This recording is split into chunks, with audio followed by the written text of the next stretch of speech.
Well, Tucker Carlson, Candace Owens, Ben Shapiro, and Steve Deace walk into a bar. What? A rant. Uh-oh. I'm Jazz Berganzo, and this. Ooh, yeah. It's what's next.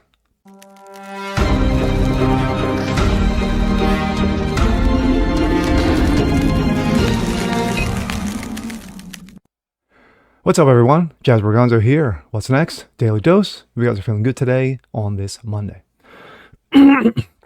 Excuse me. Well, I'm not doing a video about a certain article or something I read or something I saw or what have you. These are just my thoughts. A rant, if you will. A calm one, but a rant nonetheless. Over the last several days, we have seen things, in my opinion, nonsensical things. With Ben Shapiro, Candace Owens, Tucker Carlson, and of course, the Blaze's Steve Deace.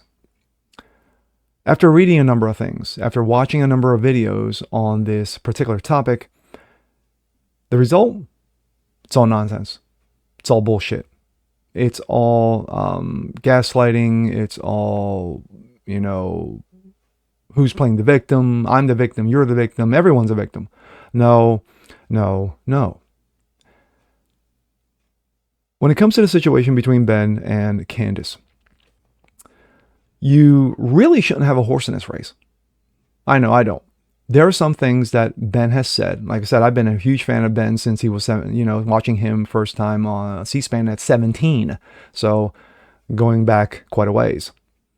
Candace, who basically was a all-out liberal, all-out leftist liberal, changed her ways. She saw the light. And there are those who don't like the attitudes. Ben has come off as recently as more aggressive, more offensive in his push, especially if you look at the video over the last year, especially now regarding Israel versus Hamas. Candace, on the other hand, has basically kept her hands, away from the situation and said, listen, from an outsider's point of view, here's what I think regarding Israel, only because of the military-industrial complex. Now, of course, Ben didn't like that. And so Ben lashed out in public instead of doing it behind the scenes, which was stupid of him. And he's not a stupid man. Far from being. Then we go to Tucker Carlson. I love Tucker. I've been a Tucker fanboy since he first got onto the scene on Fox News. And of course, he was treated like trash after Fox fired him. But when you have opportunities, you make the most of them.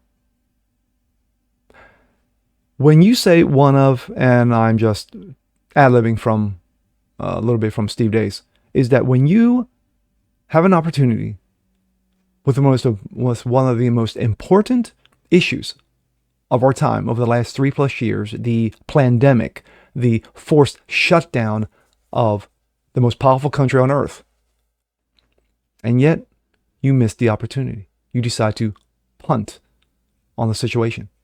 When you had opportunity to ask one President Donald Trump in regards to the vaccine, and we have seen time and time again that Trump has supported the vaccine, even doing handstands and waving pom-poms of how great I am when I did the vaccine, when I pushed it through, instead of Tucker saying, listen, Mr. President, with all due respect, you've had a lot of people who have had some serious health issues in regards to the vaccine. No matter which one it was, they're having serious health issues.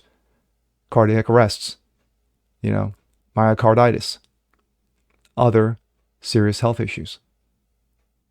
Where do you stand on the vaccine now that all the information is out there and we still see it out there? No, he missed the opportunity. Now, I don't know if that was intentional or, what have you. Did Trump tell Carlson, you know what, when it comes to the issues regarding the vaccine, you know what, you may want to hold back and not ask me that because we may not have an interview. I hope that's not the case. Because then if I was Tucker, I would have been telling, Mr. President, again, with all due respect, I don't need you. I don't need you. Bye. Peace out. Don't let the door hit you on the ass on the way out. But that's just me. When it comes to Steve Deace, I've watched Steve Dace for like the last, give or take 5 years. And you want to talk about a guy who's knowledgeable. You want to talk about a guy who's on point. You want to talk about a guy who basically from the beginning of the pandemic in March, he was talking about questions, March of 2020 to be exact. He was talking about questions. He had issues regarding the quote unquote death count, regarding how dangerous this thing truly was, regarding the origins of it. And yet, he was shunned. Kind of like Glenn Beck. Remember Glenn Beck? For those who are old enough to remember, when he was on Fox back in the day and he would pull out the whiteboard and he would say, here's the Arab Spring and here's Obama's ties to it and here's what situation in Saudi Arabia. And he would draw little doodles, like X's and O's like a football coach would do. And of course, he got laughed at. They thought, basically he was Alex Jones before Alex Jones. And yet, how many of those things have come to pass? Practically all of them. And yet you got people who still call him a conspiracy nut, as they do with Steve Dace. He's one of the few people who had the balls enough to slam COVID, to slam the political ramifications of it before anybody else did. And yet, when you had others in the conservative media to take opportunity, to jump on board, and to slam it as well, no. You had those in conservative media who basically said, you know what, there's nothing wrong with the jab, take it and like it. And then once the information came out of died suddenly, all of a sudden they changed their ways. How convenient. But like I said in the intro, it's all nonsensical bullshit. It is. Instead of joining forces, instead of having one unification, instead of being united as one against a common cause, which is Joe Dementia, no, you want to have the infighting. You want to say he said, she said.